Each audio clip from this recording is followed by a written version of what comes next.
సెలవున్నారా? నేను మంచి భోజనం ప్రియునండి. ఇదేదో ఎవరిదో సత్యబాబు బిర్యానీ అంట, పరమ బొక్క. రేట్లు చూస్తే 250, 360. ఇంత బడ్జెట్ తీసుకున్నప్పుడు రైస్ జావా పెద్ద టేస్ట్ లేదండి. అట్రాక్టివ్గా ఏపిన గుడ్డే ఉంటుంది అంతే. ఇదే ఈ కాగితం నన్ను అడిగితే ఎవరు చేయండి, ఎందుకంటే డబ్బులు ఎక్కువ. దీనికన్నా చాలా మంచి రెస్టారెంట్లు ఉన్నాయి, నేను తిన్నాను. అంత లేదు అనుకుని వైబు ఇచ్చారు, కానీ వైబు ఓ తోపు తీపు తురుమని అంత లేదు.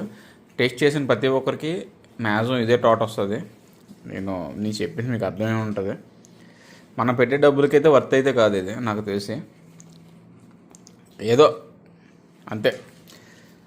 సెలబ్రిటీగా వేస్తే ముట్టే కూర నాకు తెలిసి. ఎందుకు భయ్యా మాకు ఇలా రుద్దుతారు ఈ బిర్యానీలు?